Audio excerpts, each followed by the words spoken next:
Cancer, what is up, Cancer? I hope you're having a fantastic week, a fantastic evening, day, whatever it is for you. I hope it's going great. I'm just going to have a sip of water here. Of course, I have water with Cancer. Perfect. All right, Cancer. Well, thank you so much for joining.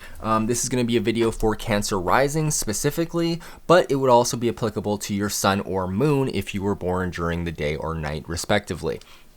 Now, I'm going to go through your astrology, and then afterwards I will go to the tarot and the rune at the very end. I will link timestamps down below if you're not into the astrology, but I recommend it because there is a very big shift happening right now, and it'll be very interesting. So, let's get into this. I also want to thank you, all of you, for liking and subscribing. If you want to be entered to win a free reading, like I do here, I do a monthly drawing for one lucky viewer. I will literally take your name out of a bucket and I will do a reading for you. I haven't done the one for last month yet, but I'm getting to it this week.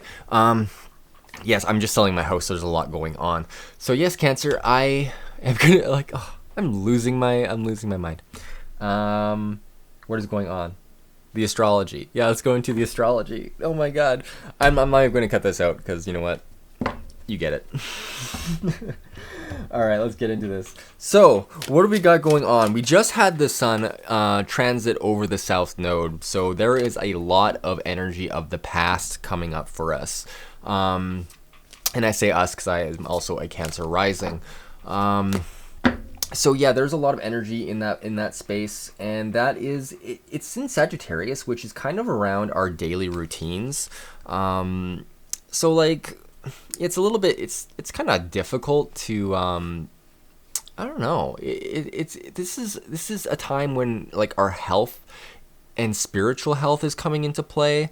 You actually at this time may not feel as spiritual as you usually do, just because the 12th house axis represents like your emotional health, like your mental health and your physical health, like on the two ends of the spectrum.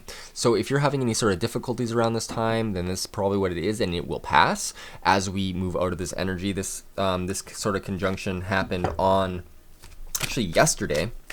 So yeah, it was yesterday would being the 10th. Today is the 11th.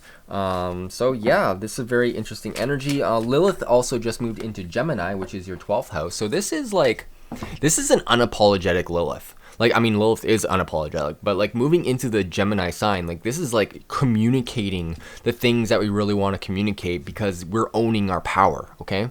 Like Lilith is the badass bitch of the zodiac. She doesn't take names, she just does what she wants to do because she is powerful and she knows she has that power, and it's kind of up to us to embody our Lilith and really embrace ourselves and our own ability and show that to the world, especially with a Gemini, with it being in Gemini, I should say. And it is the 12th house, so things may seem a little bit more hidden, but this is also Lilith talking about things that are hidden, like actually getting them out. And Cancers, you are going to have a very interesting time coming up with after this Jupiter-Saturn conjunction in Aquarius. We're going to be launched into this space where we're going to be the ones that are going to be talking about all this deeper stuff. Like after this conjunction, this is a very big time for us because we're going to be the ones going deep. This is going to be happening in our 8th house of death and transformation. Also other people's money and debt and taxes, all that kind of stuff. So yeah, it's going to be a very abundant time and also a very important time because we're going to be put at center stage. We're going to be the ones that are having to talk about all this stuff, like really getting it out there. So yeah, if you identify as a Cancer rising, then this is kind of the jam that we're on. All right, let's go into the 12th. Venus is going to be opposite Lilith as the moon actually goes over top of Lilith. So this is like your emotional state.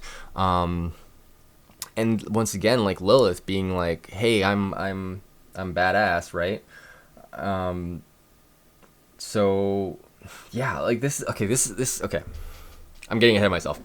So we got Lilith over here, and we have the moon and Venus over here, and so there's a direct opposition.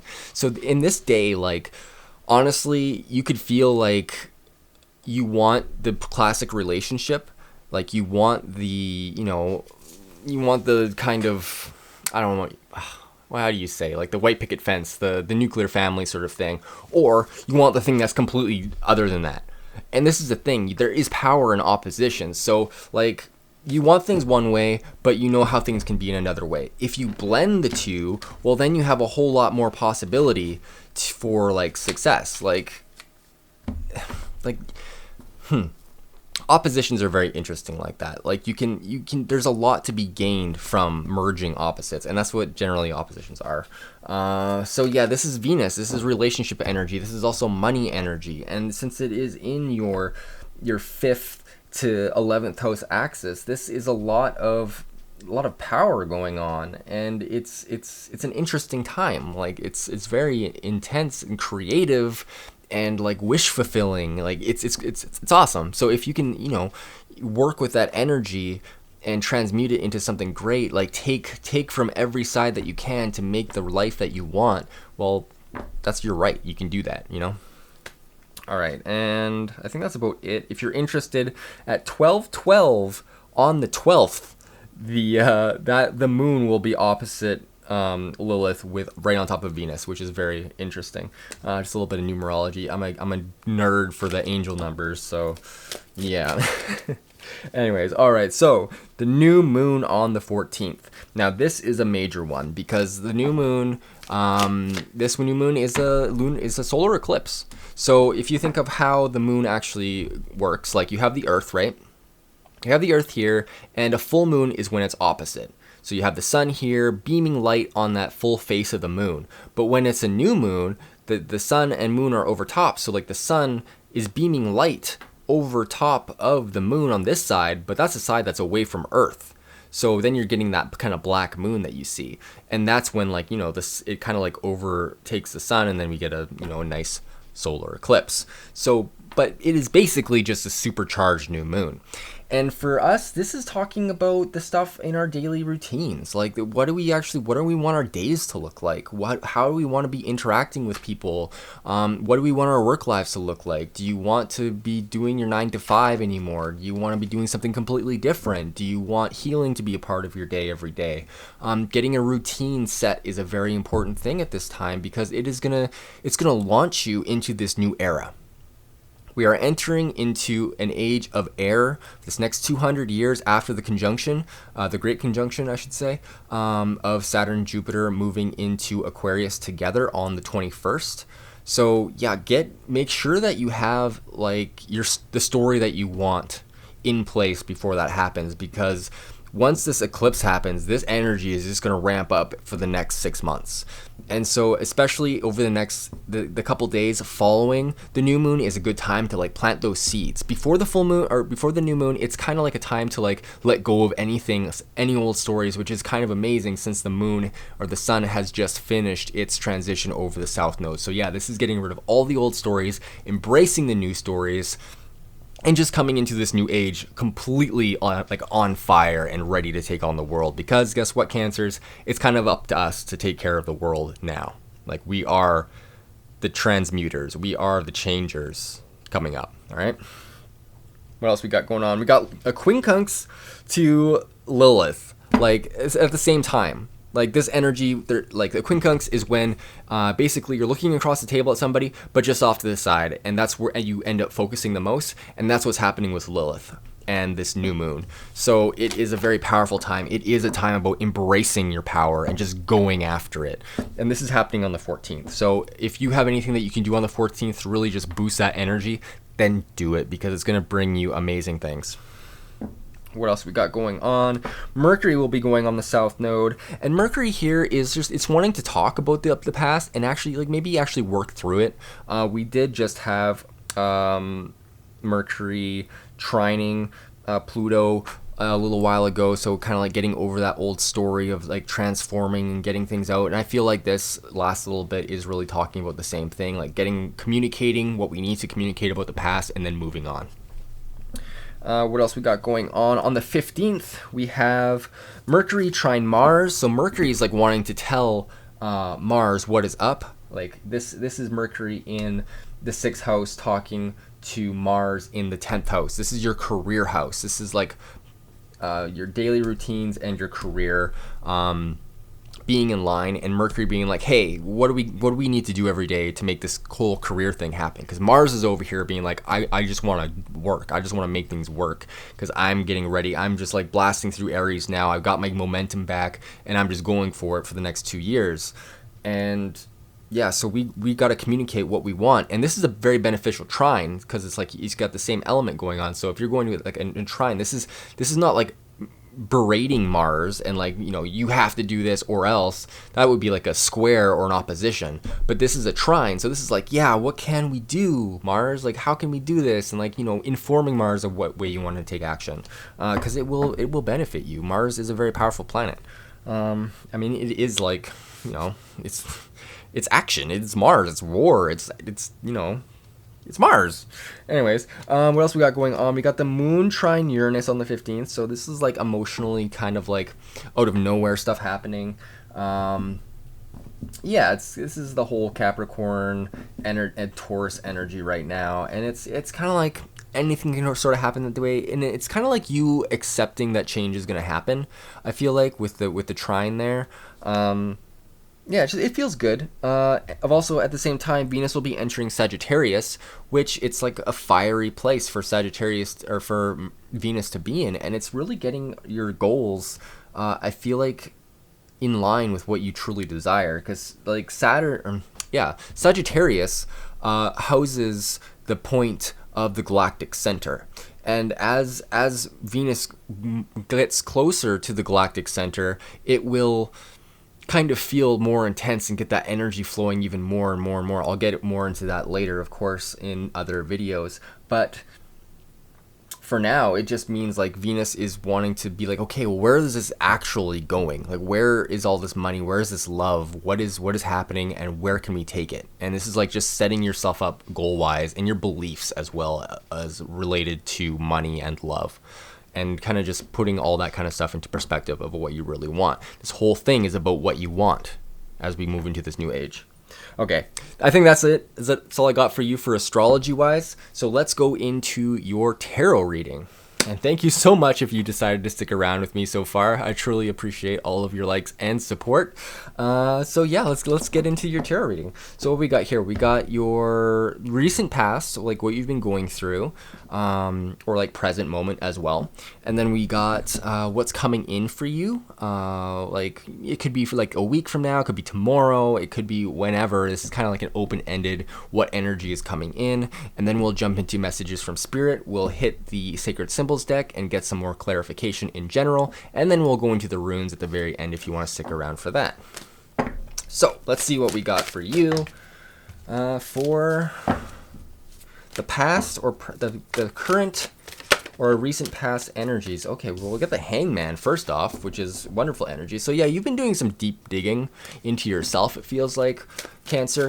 You've been doing a lot of work. You've been looking at things from a different angle, maybe considering new options as well. Let's see what this Hanged Man is actually about. This is also like, you know, voluntary suffering in a sense, and really in order to bring yourself to a higher position spiritually or even societally. But I would say that this is like, it's kind of like the martyr in a sense, but not actually being completely self-sacrificing. You're doing this for enlightenment. If you notice here, like his head is there, he's being illuminated because of the way he's in. If you kind of notice, it kind of looks like the glyph for Jupiter as well. So he is expanding his mind here. So let's see what else. What is the underlying energy of this Hanged Man, please, for Cancer? What is the underlying energy of Hanged Man for Cancer? What is the underlying energy of the Hanged Man for Cancer?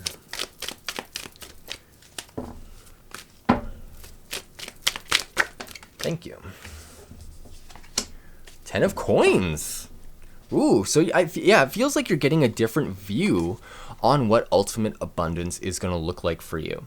And this is great because if ultimate abundance were just to be thrust on us, yeah, we'd have money, we'd have resources, but how would we work it? I feel like this is a training period for before we get this abundance. it's like getting your ducks in a row before you actually go and do the thing. Like getting all your camping supplies ready before you go camping. Like you could go to the most amazing place ever, but if you're not prepared, you're gonna have a bad time or you're gonna waste it, you know? But if you're prepared and you've steeled yourself for the experience of having money, of having abundance, then you're gonna be able to take advantage of it fully. So I love to see this energy. So this could be indicative of whatever project that you're working on is going to lead you to success, which is fantastic, or you have already enjoyed success, which is even greater. But it's all come from this space of, you know what, I've done the work, I've done the struggle, I know what it feels like to not have. And we got the Judgment card. Which way do you want to receive?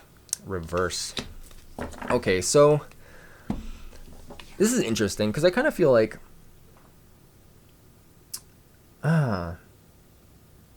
this isn't something that you're being called to do from someone else, if that makes sense. This is something that you've actually is coming from internal. It's coming from within you. There's some sort of rebirth that's happening on a very deep level. You may not even be aware of it.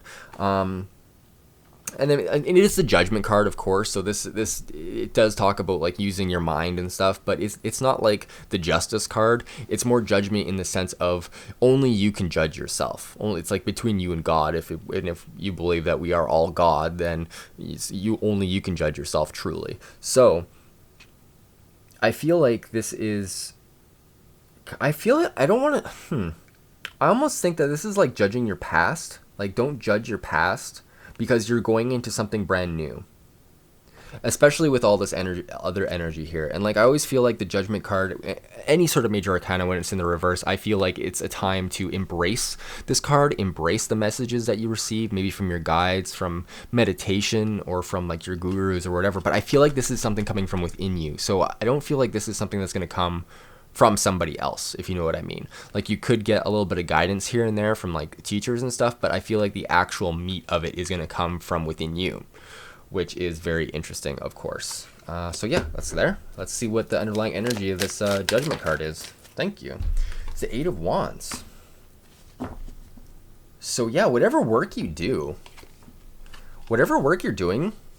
or have been doing, it's manifesting very quickly.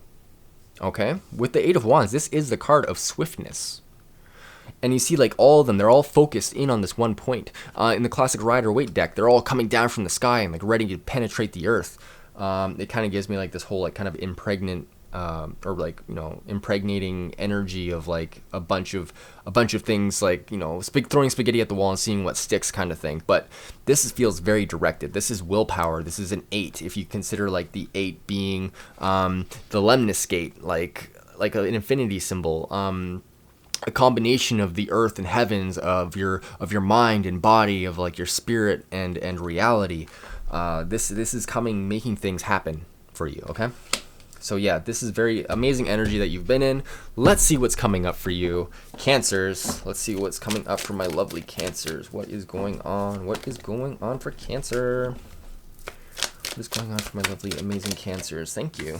First card is the Knight of Coins. Which way do you want to receive? I don't know if I want. I don't want to control it. So upside down. Let's spin it around a couple times. Let's not remember which way it landed. And now let's spin it. And we're going to pick it up this way. Ooh, Knight of Coins in the upright position. Okay, cool. Well, I just wanted to make sure. I didn't want to have any sort of bias, of course, because I don't want to be a biased reader. So the Knight of Coins, this is a very good energy. So this is something actually really stable coming in for you. This could be... I always feel with the Knights, it's people coming to you. It's energy coming from the universe. Like, I picture the Knights as... like they're coming back from an excursion with whatever they're bringing, you know, like the Knight of Air has a sword, so he's swift and ready to action and like ready to jump into action. Then Cups have like a chalice of emotions that they're bringing to you. And the Knight of Coins is financial stability. It could also mean a very serious offer, but it is also something that it's slower. But because it's slower, it's more methodical. It's more stable, and that's what you want. Like we're moving into a time of air, and everything's gonna be up in the air. So if you can get as grounded as you can, and yes, the Knight of Coins is talking about grounding. He is on a horse, yes, but he is like the most like, I mean, he's not the king, but I would say like the Knight is the mobile grounding. Like you can be grounded anywhere. You don't just have to be grounded in your home. The next card that popped out is the Queen of Wands in the reverse position. I don't know if, let's see. The Wands in reverse, got it upright. Upright. I don't want to be, well, I just threw that straight off the table. All right, so, I don't know, upright. I mean, I kind of feel like, okay, even if it's in the reverse, I feel like the Queen of Wands being here is people and friends being supportive of you, of your passions, and I feel like this whoever this person is, if they are, either you may know them or you may not. I'm getting the feeling you do know them, potentially.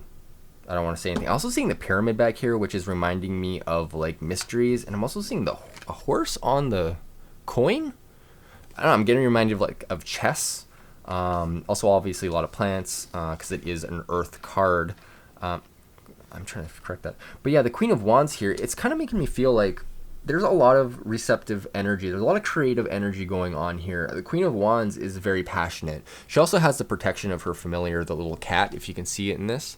And yeah, you have the protection of the other, like of the animal realm. I don't know if you have pets or if you have a cat or whatever. I actually had a dream about cats. Interesting. But yeah, this is very, very good energy, and you notice that she has like a little halo above her head as well, which indicates that she is enlightened in some regard. She is using spirit to her benefit. And yeah, beautiful energy. Okay, let's see what else is coming up for you. So this could be somebody who is like, who's supporting. Maybe this is a best friend, or maybe this is a best friend, or whoever. So it just feels like there's two people that are ready to support you, or who are coming in to support you. And it's going to feel very creative, either that, or you are the stable one, or you are the creative one, or you are both. You know, it can go in any way. So let's see what else is going on with these cards. What is the underlying energy? Got the Star. Which way do you want to receive? You want to receive in the reverse. Okay. So, yeah, okay. I don't know why I'm getting this sense of like distraction.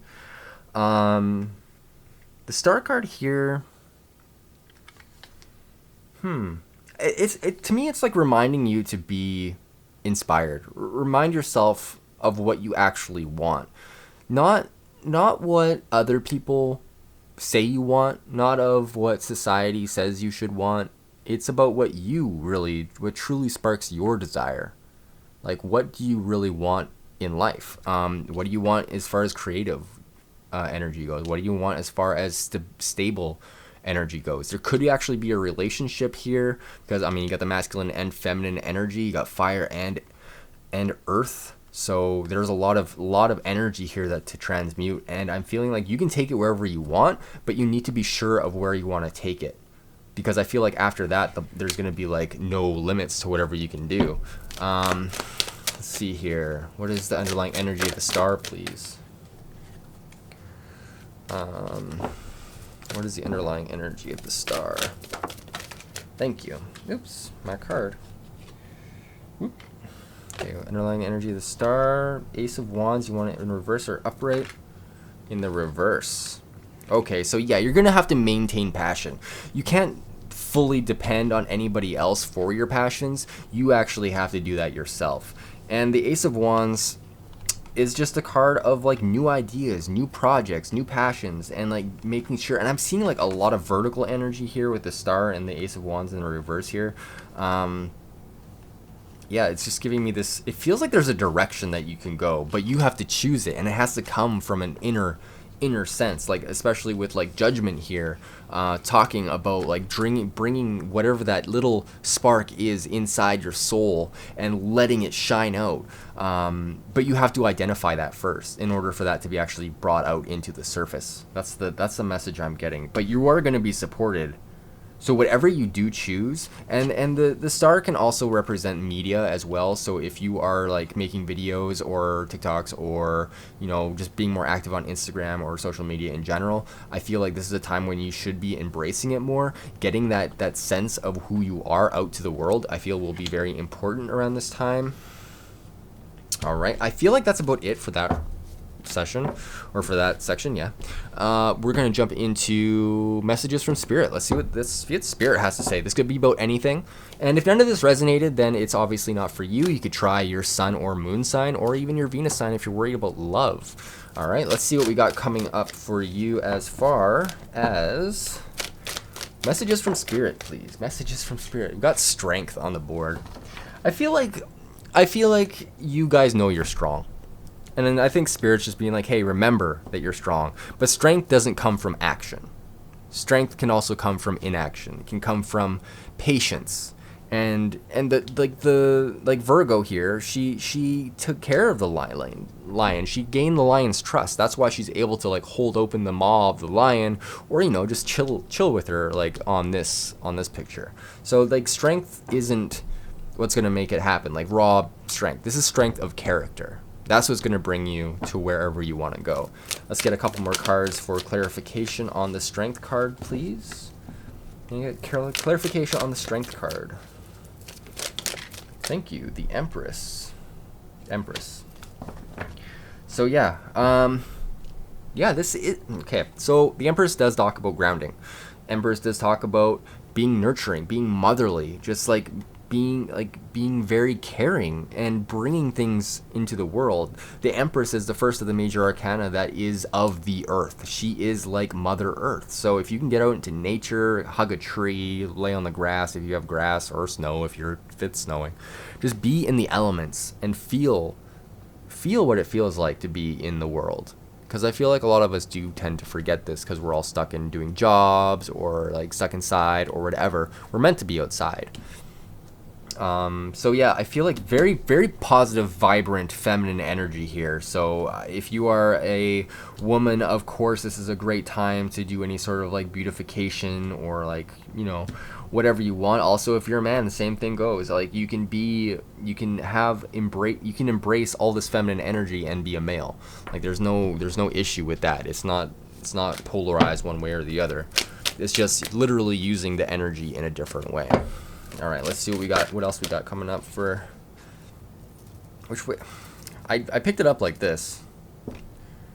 So yeah. All right, the Sun card, beautiful. I'm losing steam. I don't know why. This is like, maybe need to drink another drink of water. All right. Okay, so the Sun card, beautiful energy, of course. I mean, we've got two of the luminaries here. That's wonderful. Okay, if we only had the moon. So yeah, the Sun card, the Star card, this is really like the universe is saying embrace what makes you happy. Look at what in reality is making you happy. Look at it. Look at what's making you feel strong. And look how happy that's making you feel. Like what is shining light on your life right now that is actually making you feel really good? Because like major arcana, this is stuff in the external world, like reminding you of how awesome you are. And the Sun here is just like, this is the ultimate happiness. Like you can have that. Like the universe is like, hey, you can have all this beautiful energy. This is yours if you only claim it. Like be happy. Like just be happy. It's so simple. Just be happy, right? Everybody everywhere is cringing, of course. So let's see what else is going on with the Sun card. What is the underlying energy of the Sun card, please? What does Cancer have to focus on with the Sun? What does Cancer have to focus on with the Sun? 9 of Wands. Yeah, it doesn't have to be hard. You know what? Like, if it's a relationship you're worried about, if it's work, it doesn't have to be hard. It doesn't have to feel like a never-ending uphill battle. Like, it can be a time of taking a break. It can feel like somebody else is there to help ease burdens. It's a time to actually enjoy life rather than worrying about the grind. Like, yeah, you're still gonna grind and do stuff, of course. I'm not saying to stop that, but like, you can enjoy life. Enjoy life. I just getting this whole sense of just enjoy life, like, because this is gonna really good. You're setting up for an amazing period here. You got people coming in who want to support you if you center yourself, and yeah, you have the ultimate happiness on the board. I mean, you got the Sun card and you got the 10 of coins here. So yeah, beautiful energy coming in for you. Let's hit the runes for a little bit of clarification. Oh wait, we gotta do this one. This is a very long reading. Sorry, Cancer. Thank you for sticking with me if you want to stick with me. Let's see what Cancer needs to hear. What does Cancer need to hear for this week? What does Cancer need to hear for this week? What does Cancer need to hear for this week, please? What does Cancer need to hear for this week? Thank you. Fire. Yeah. Yeah, I feel like this goes over here. Just like having that passion, transmuting things. Fire isn't bad. Like, fire is light. Fire is illumination. Fire is getting a little bit of, you know, fire under your ass to get things done. I got a card that flipped in here. What card is this? Knowledge. Yeah, so gaining knowledge, of course, will help you in any journey. The sun also illuminating. So yeah, I feel like there's a lot of solar energy going on here, a lot of fire, which, I mean, is reflective in the astrology as well. So let's see what other cards come up for you. And Stormy. Okay, so yeah, I mean, like, you know what? Nothing's easy. And if it was easy, you wouldn't learn anything. Like, this is the thing. Calm seas make for shitty sailors. Stormy seas make for seasoned one. So, yeah, man, go, whatever you're going through, if it's difficult right now, it's because it's making you stronger. Like, that's all it is. It's just bolstering your ability to deal with a bunch of crap. And if it's really hard, then yeah, you know what? Then, like, after the hardest thing's done, everything else is going to feel easy. You're going to be able to deal with anything. So keep that in mind. And we're going to go into your rune and see what rune comes up for Cancer. What rune does Cancer need to work with this week? What rune does Cancer need to work with this week? Thank you. Ooh. Oh, I always forget this one. Is it Thursday? No. Equaz. Yes, Equaz. 78. 78. All right. So, defense, avertive powers, U tree. All right. As we are tested, we fund the power to avert blockage and defeat. At the same time, we develop in ourselves an aversion to the conduct that creates stressful situations in our lives. There appears to be a blockage on your path, but even a delay may prove beneficial. Do not be overly eager to press forward. This is not a time or situation in which you can make your influence felt. Patience is the counsel Equaz offers. Nothing hectic, no acting needy or lusting after a desired outcome. This rune speaks to the difficulties that arise at the beginning of a new life. Often, it announces a time of waiting for a spring to fill up with water, for a fruit to ripen on the bough. Perseverance and perseverance and foresight are called for here. The ability to foresee consequences before you act is the mark of a profound person. Avert anticipated difficulties through right action. Even more than we are doers, we are deciders. Once our decision is clear, the doing becomes effortless, for then the universe supports and empowers our action. Receiving Equaz, you are put on notice that through inconvenience and discomfort, growth is promoted. This may well be a trying time. Certainly, it is a meaningful one. Set your house in order, tend to business, be clear, and wait on the will of heaven. Wonderful. I mean, I basically said all that. So, yeah, awesome. Well, I hope you enjoyed your reading, Cancer. I certainly enjoyed doing it for you. And if you want any more readings like this in the future, all you have to do is hit the subscribe button and click the bell if I even have a bell yet. And yeah, like this is my jam, so I want you to join in with my jam. And if you want to win a free reading, hit the subscribe button. Let me know down below you subscribed. And also, if you want to book a reading, of course, by any means, go to my website, hiddenkeydesign.com. There's a bunch of stuff there. Check it out. And yeah, thank you so much for all of your love and support. Have a fantastic week. Take care.